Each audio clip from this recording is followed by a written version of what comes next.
Olá a todos, espero que vocês estejam bem. Então, esse vídeo aqui é dedicado à discussão sobre o texto de qualificação da dissertação. Ele vai ser um breve tutorial, vou utilizar os elementos que estão no regimento do programa acerca desse tema e também fazer alguns comentários que eu acredito que vão auxiliá-los nessa tarefa. Então, vamos lá. Para iniciar a nossa discussão, existem alguns pontos importantes. O primeiro deles é o prazo na qualificação. Prazo de qualificação para o mestrado, 9 meses, tá?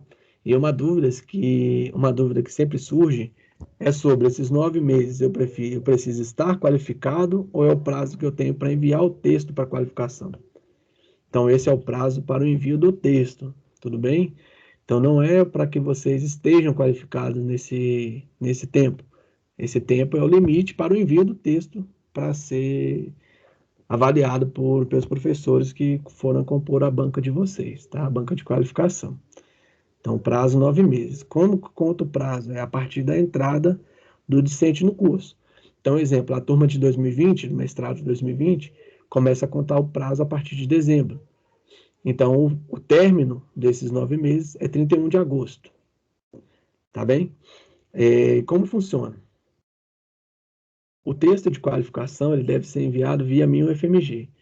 Eu vou deixar aqui na descrição desse vídeo o link para acesso ao vídeo do tutorial de como fazer isso no sistema. E caso tenha algum problema com o link aqui ou algo do gênero, no canal também, é só vocês buscarem no canal que vai ter lá o tutorial de como fazer isso no meu FMG.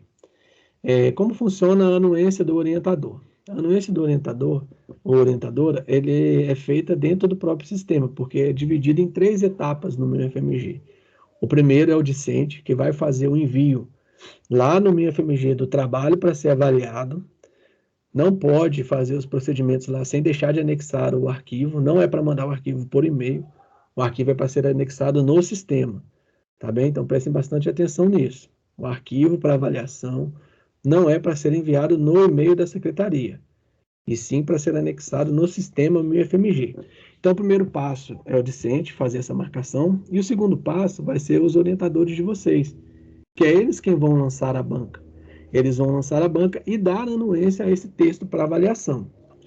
Eles fazendo isso, a secretaria entra em ação, enviando o texto para a banca indicada no sistema MIFMG. Então, o envio do texto para a banca é pela secretaria.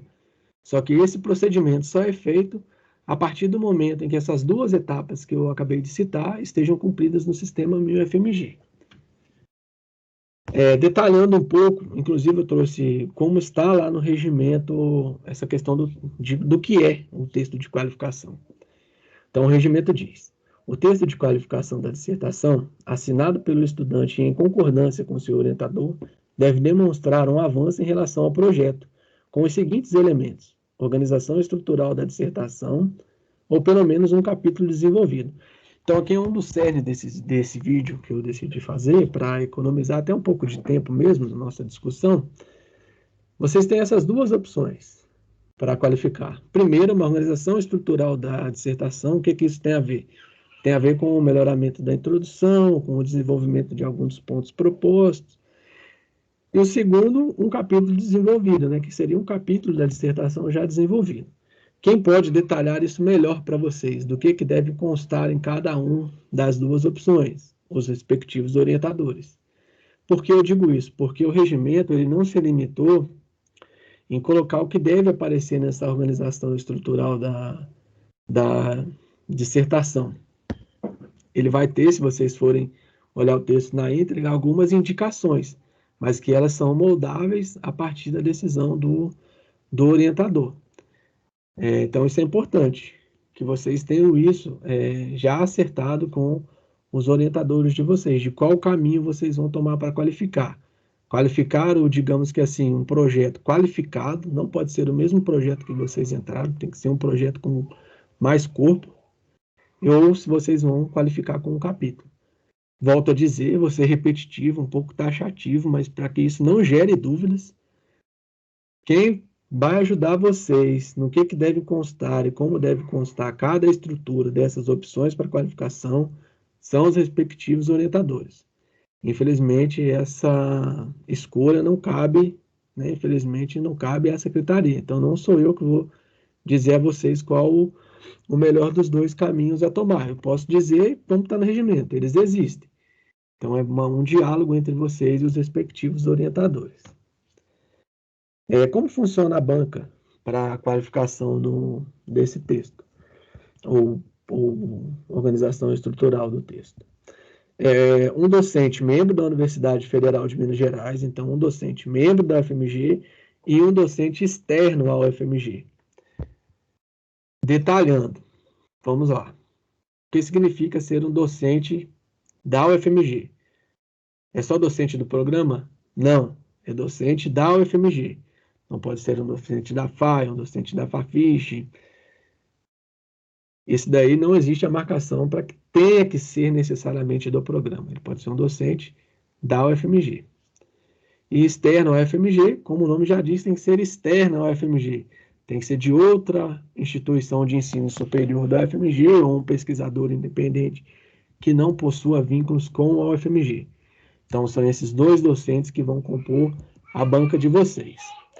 E, por fim, mas não menos importante, para a qualificação não é necessário suplente, diferente da defesa da dissertação.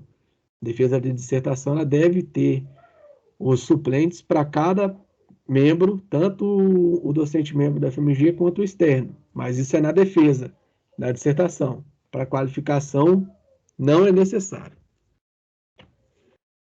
Então, como funciona a qualificação no PPGL?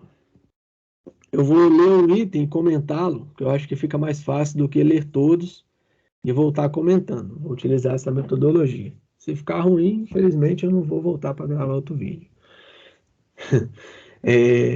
Cada avaliador emitirá um parecer sobre o projeto em até 30 dias, podendo indicar sua aprovação ou reprovação. Então, vamos lá. Duas características importantes do que está escrito aí.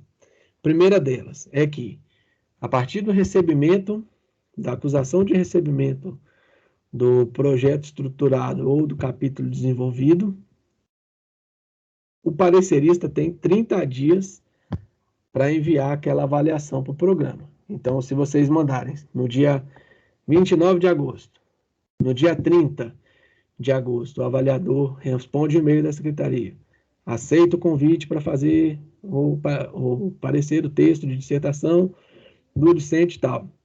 Então, ele vai ter até 30 de setembro para devolver a avaliação de vocês. Existe aprovação condicional? Não existe. O parecer ele só pode ter duas situações, ou aprovação ou reprovação. Então, não existe aprovação condicional. O parecer ele só pode ser listado em duas categorias, ou aprovação ou reprovação. O segundo item. Em caso de ter seu projeto reprovado, o estudante deverá reformulá-lo e submetê-lo para uma nova avaliação dentro do prazo máximo de 30 dias para a emissão do novo parecer. Isso daqui também é um outro ponto que não vou dizer para vocês que não acontece, porque infelizmente acontece, mas também não é o fim do mundo. Tá? Ele acontece, mas não é o fim do mundo. Então, se caso aconteça com alguém, eu enquanto uma secretaria, eu torço para que não ocorra, mas pode ocorrer, vocês ganham mais 30 dias para elaborar um novo texto, cumprir lá o que o avaliador pedir, porque ele vai detalhar a motivação da reprovação, de repente seja o aprofundamento teórico de algum item que você colocou, ou exclusão de algum outro item que tenha fugido do tema, por aí vai. São diversas motivações que podem surgir. E recebendo isso, você tem mais 30 dias para emitir esse novo texto. E aí, novamente, o mesmo rito do rito superior. A pessoa dando o ok que recebeu, o avaliador falando que recebeu o novo projeto, o novo texto, vai ter mais 30 dias para devolver, com um novo resultado. Terceiro item. Depois de aprovado, o texto de qualificação de dissertação deverá ser registrado na Secretaria do Programa e homologado pelo colegiado a partir de 2 pareceres favoráveis à sua aprovação. O que isso significa? Recebi um parecer, estou muito feliz, estou aprovado, estou qualificado. Errado. Você só vai estar aprovado quando receber os 2 pareceres favoráveis. Se um parecerista aprovar e o outro reprovar, você é considerado como reprovado. Você tem que ter os dois pareceres aprovados para cumprir essa tarefa do seu percurso acadêmico. Tá bem? Isso daí é importante registrar aqui também. Então, coloquei esse item, né? Fique atento.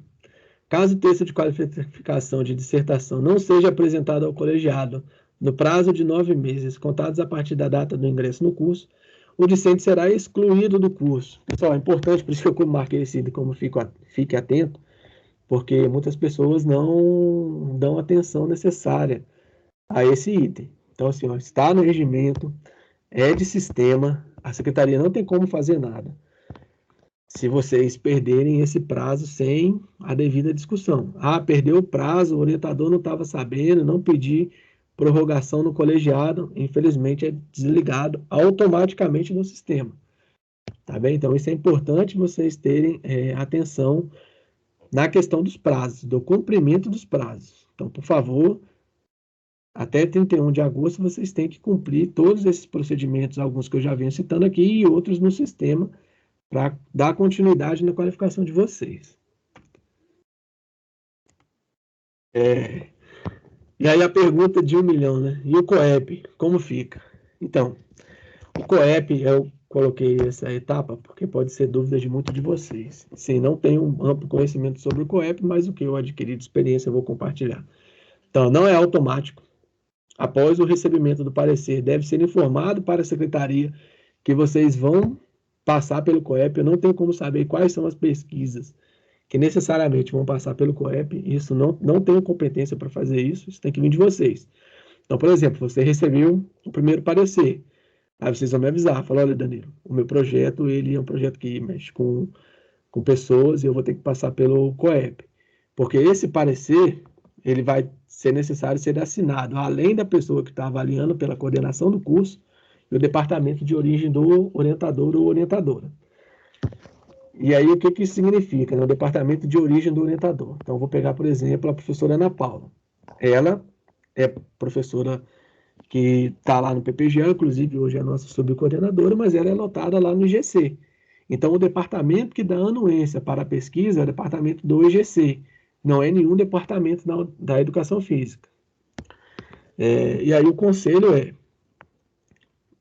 não vou entrar em mais coisas do COEP, tá? Tem mais coisas além. Eu aqui vou me restringir ao que o COEP tem relação na qualificação de vocês. O restante, talvez a gente faz um vídeo à parte ou a gente conversa depois. E aí a dica é não deixar para a última hora, porque o COEP está sendo demasiado exigido durante o ensino remoto. Então, eles trabalham com filas de prioridade, com filas de processo que vai chegando, tem todo um rito para avaliação. Então, meu conselho é não deixe para a última hora. Depois não diga que não sabia, ou ninguém nunca avisou vocês. Então, eu já deixo aqui registrado para que vocês não deixem esse processo para a última hora. E, por fim, tá aí um conselho para vocês tentarem, né, não deixar para o último minuto, porque no último minuto pode dar tudo errado, a internet de vocês cair, o servidor do programa ficar fora do ar, e etc. Para a última hora, esse ensino remoto talvez seja difícil a gente não deixar para ela, mas por favor, tente não deixar para o último minuto. Boa sorte para vocês e que vocês se mantenham bem com os familiares, se cuidem e um abraço.